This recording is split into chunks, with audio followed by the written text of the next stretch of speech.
ఇవాళ ఎన్కౌంటర్లో మృతి చెందినటువంటి గాజర్ల రవి గారి కుటుంబానికి నేను ప్రగాఢ సంతాపాన్ని తెలియజేస్తా ఉన్నాను. మళ్ళీ ఒక్కసారి ఆపరేషన్ కగార్ ఆపాలని కేంద్ర రాష్ట్ర ప్రభుత్వాలకు ఇద్దరికీ కూడా తెలంగాణ జాగృతి తరఫున విజ్ఞప్తి చేస్తూ ఉన్నాం. ఈ మారణకాండ ఆగాలి, దీనికి ఒక మంచి సొల్యూషన్ని కనుక్కోవాలి, ప్రజాస్వామ్యబద్ధమైనటువంటి ఒక మంచి సొల్యూషన్ కనుక్కోవాలని కూడా నేను ప్రభుత్వాలను రెండింటినీ కూడా డిమాండ్ చేస్తూ ఉన్నాను. అదేవిధంగా నిన్న ఆంధ్ర ప్రాంతానికి సంబంధించినటువంటి ఇరిగేషన్ మంత్రివర్యులు నిమ్మల రామానాయుడు గారు మాట్లాడడం జరిగింది. ఆయన మాట్లాడుతూ చంద్రబాబు నాయుడు గారు చాలా గొప్పవారు, వారిది చాలా పెద్ద మనసు, తెలంగాణలో ఉన్నటువంటి ప్రాజెక్టుల మీద చంద్రబాబు నాయుడు గారికి ఎటువంటి ఇబ్బంది లేదు, బనకచెర్ల ప్రాజెక్టు వల్ల తెలంగాణ ప్రాంతానికి నష్టం లేదు అని పదే పదే నొక్కి చెప్పేటటువంటి ప్రయత్నం వారు చేయడం జరిగింది. ఇవాళ రెండు విషయాలు తెలంగాణ ప్రజలకు ఖచ్చితంగా తెలియాల్సినటువంటి అవసరం ఉన్నది. వారు రామానాయుడు గారు మాట్లాడుతూ ఇంకో మాట కూడా అన్నారు, కేసీఆర్ గారే ఒప్పుకున్నారు గోదావరి నది నీళ్లు ఆంధ్ర గవర్నమెంట్ తీసుకెళ్లడానికని. అయితే వీటన్నిటి మీద తెలంగాణ ప్రజలకు స్పష్టత ఇవ్వాల్సినటువంటి అవసరం ఉందని భావించి ఇవాళ మీడియా సమావేశం ఏర్పాటు చేయడం జరిగింది. ఆనాడు కేసీఆర్ గారు చెప్పింది ఒకటే మాట, వేస్ట్గా సముద్రంలోకి పోతున్నటువంటి నీళ్లు రెండు తెలుగు రాష్ట్రాలు కూడా వాడుకోవాలి, వాటిని మన పొలాలకు మళ్లించుకోవాలని చెప్పిండ్రు. కానీ చెప్పేటప్పుడు మనం పెట్టినటువంటి కండిషన్ ఏంటిది, ఖచ్చితంగా నదుల లింకేజ్ అనేటటువంటిది జరిగినప్పుడు, గోదావరి నది నుండి నీళ్లు ఇతర నదులకు లింక్ చేసినప్పుడు ఖచ్చితంగా తుపాకులగూడెం, మన తెలంగాణ భూభాగంలో ఉన్నటువంటి తుపాకులగూడెం బ్యారేజ్ వద్దనే లింకేజ్ పాయింట్ ఉండాలి, అది కాకుండా వేరే ఏ పాయింట్ ప్రపోజ్ చేసినా మేము ఒప్పుకోము అని కేసీఆర్ గారు చాలా స్పష్టంగా చెప్పినారు. జగన్మోహన్ రెడ్డి గారి ప్రభుత్వంలో కూడా లింకేజ్ పాయింట్ పోలవరం అని చెప్పి వారు చెప్పినప్పుడు ఆ ప్రతిపాదనను తిరస్కరించిండ్రు కేసీఆర్ గారు తప్పితే ఏనాడు కూడా ఆ ప్రతిపాదనను ఒప్పుకోలేదు. ఎందుకంటే గోదావరి నీళ్లు కృష్ణకి ఆ తర్వాత కావేరికి కలిపేటటువంటి, పెన్నాకి అక్కడి నుంచి కావేరికి కలిపేటటువంటి ప్రతిపాదన ఏదైతే ఉందో అది ఒకవేళ కేసీఆర్ గారు చెప్పినట్టు తుపాకులగూడెం దగ్గర జరిగితే మన వరంగల్కి, మన సూర్యాపేటకి, మన నల్గొండకి, ఖమ్మంలో కొంత భాగానికి, మహబూబాద్ జిల్లాకి, అట్లానే ఇప్పుడు ముఖ్యమంత్రి గారు ప్రాతినిధ్యం వహిస్తున్నటువంటి ఉమ్మడి మహబూబ్ నగర్ జిల్లాకి, కంప్లీట్ రంగారెడ్డి జిల్లాకి, ఇప్పుడు మనం మూసి ప్రక్షాళన కోసం చూసేటటువంటి ప్రాజెక్ట్కి అన్నిటికీ కూడా గోదావరి నీళ్లు మనకు పుష్కలంగా లభించేటటువంటి ఆస్కారం ఉంటుంది. మరి అక్కడ కాదని పోలవరం దగ్గర కనుక ఈ లింకేజ్ పాయింట్ పెట్టుకున్నట్టయితే ఇప్పుడు నేను చెప్పినటువంటి ఈ ప్రాంతాలన్నిటికీ కూడా తరతరాలకు తీరని అన్యాయం జరుగుతుంది. కాబట్టి ఎట్టి పరిస్థితుల్లో గోదావరి నీళ్లను కృష్ణాకి, పెన్నాకి, కావేరికి అనుసంధానం చేసేటటువంటి ప్రాజెక్టు లింకేజ్ పాయింట్ తుపాకులగూడెం ఉండాలని చెప్పి తెలంగాణ ప్రజలందరి తరఫున కూడా నేను డిమాండ్ చేస్తా ఉన్నాను.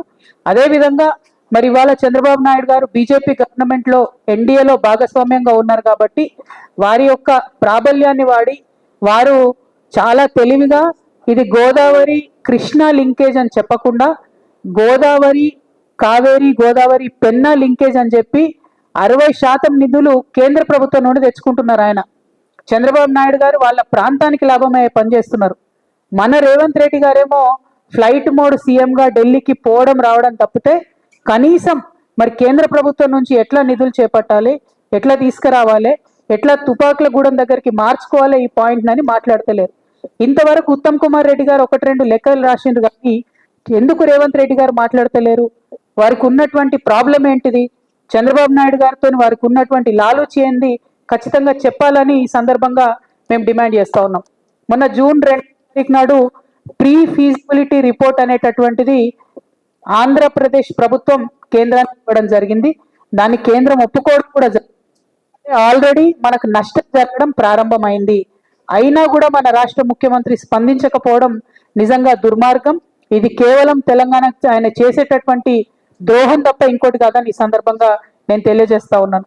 అదేవిధంగా చంద్రబాబు నాయుడు గారు మరి తెలంగాణలో కట్టేటటువంటి ప్రాజెక్టులకు వ్యతిరేకం కాదని ఆంధ్ర మంత్రివర్యులు రామానాయుడు గారు చెప్పడం జరిగింది. రామానాయుడు గారికి నేను ప్రత్యేకంగా గుర్తు చేస్తా ఉన్నాను, మేము తెలంగాణలో పాలమూరు రంగారెడ్డి కట్టుకున్నప్పుడు, కాళేశ్వరం ప్రాజెక్టు కట్టుకున్నప్పుడు మీరు పుంకాను పుంకలుగా ఆనాడు చంద్రబాబు నాయుడు గారు అధికారంలో ఉన్నప్పుడు కేంద్ర ప్రభుత్వానికి లేఖలు రాసిన విషయం రామానాయుడు గారు గుర్తుపెట్టుకోవాలి. మీరు సీనియర్ సభ్యులు, ఇదివరకు కూడా ఎమ్మెల్యేగా ఉన్నటువంటి వారు, మీరు దయచేసి ఆ ఉత్తరాలన్నీ కూడా చూసుకోండి. చంద్రబాబు నాయుడు గారు సుప్రీంకోర్టులో కూడా మాకు వ్యతిరేకంగా కేసు వేసింది. కొత్త ప్రాజెక్టులు కట్టుకుంటే, కొత్త ప్రాజెక్టులు కాదు, పాత చిన్న ప్రాజెక్టులు, కల్వకుర్తి, భీమా, నెట్టెంపాడు లాంటి ప్రాజెక్టుల స్కోప్ పెంచుకుంటే కూడా ఆయన సుప్రీంకోర్టులో కేసు వేసిండ్రు. తుమ్మిళ్ళ ప్రాజెక్టు కడుతుంటే కూడా ఆర్డీఎస్ దగ్గర ఇంకేమీ కూడా మీరు ప్రాజెక్టులు చేయొద్దని చెప్పి ఆయన కేసు వేసినటువంటి వ్యక్తి. అదే మీ ఆంధ్రలో ఉన్న సుంకేష్లను మాత్రం మీరు పెంచుకున్నారు, మా తుమ్మిళ్ళను మీరు పెంచుకోనియలేదన్న విషయం తెలంగాణ ప్రజలు, ముఖ్యంగా మహబూబ్ నగర్ ప్రజలైతే మర్చిపోయే ప్రసక్తే లేదు. మహబూబ్ నగర్ నల్లమల్ల బిడ్డనని చెప్పుకునేటటువంటి ఈ చీఫ్ మినిస్టర్ గారు మరి నల్లమల్ల పులిబిడ్డ అని చెప్తారు. చంద్రబాబు నాయుడు విషయంలో, జల దోపిడిని నివారించే విషయంలో మాత్రం రేవంత్ రెడ్డి గారు పేపర్ టైగర్ గా మిగిలిపోయినరని చెప్పి నేను ఈ సందర్భంగా ఆరోపణ చేస్తా ఉన్నాను. మీరు పులిబిడ్డ కాదు, you are just a paper tiger. మీరు జల దోపిడి ఆపకపోతే మాత్రం మహబూబ్ నగర్ జిల్లా, తెలంగాణ సమాజం రేవంత్ రెడ్డి గారిని ఎన్నటికీ కూడా క్షమించదు.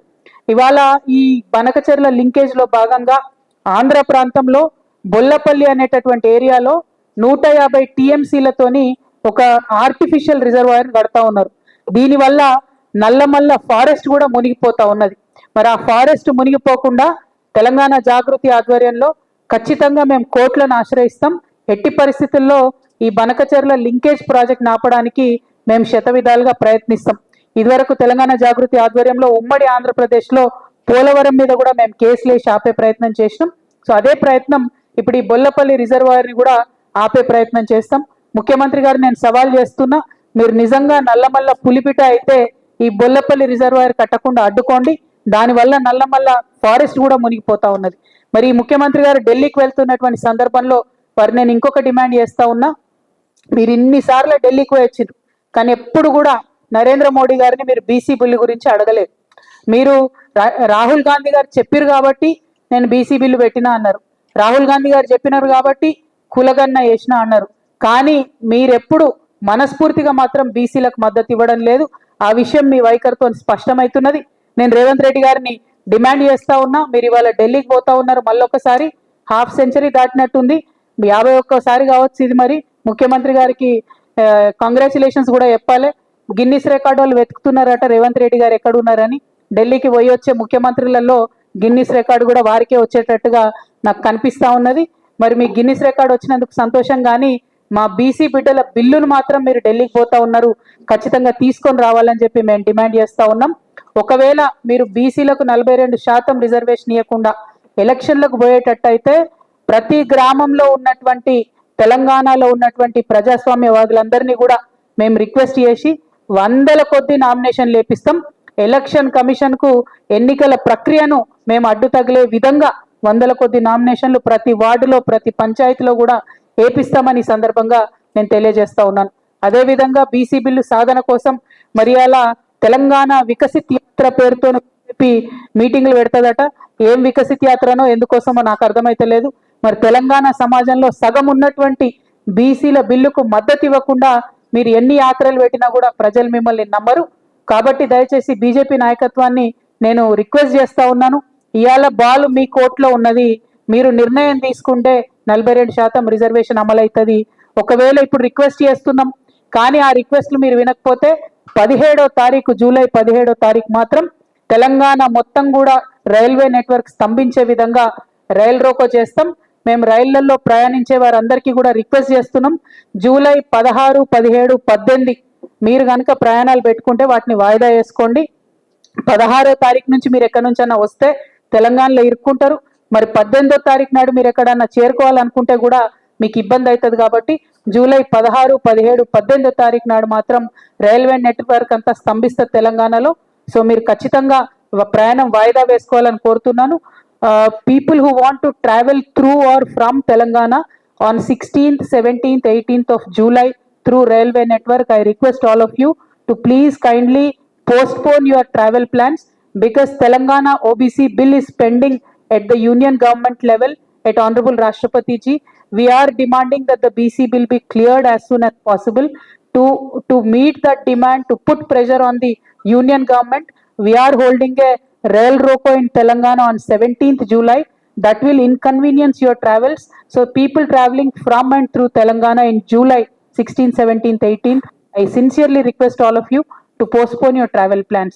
సో మళ్ళొక్కసారి ముఖ్యమంత్రి గారికి హాఫ్ సెంచరీ దాటి ఢిల్లీకి ప్రయాణిస్తున్నందుకు కంగ్రాచులేషన్స్ చెప్తూ బీసీ బిల్లు పట్టుకొని ఢిల్లీ నుంచి రావాలి, బనకచెర్ల మీద అపెక్స్ కౌన్సిల్ మీటింగ్ పెట్టించుకొని బనకచెర్ల ప్రాజెక్ట్ ఆపే మీరు ఢిల్లీ నుంచి తెలంగాణకు రావాలని డిమాండ్ చేస్తూ మరి హాజరైన మీడియా మిత్రులందరికీ కూడా నమస్కారాలు. జై తెలంగాణ, జై జాగృతి, జై KCR. Thank you so much. Share చేయండి, లైక్ చేయండి, సబ్స్క్రైబ్ చేయండి. మరిన్ని వీడియోల కోసం బెల్ సింబల్ పై క్లిక్ చేయండి.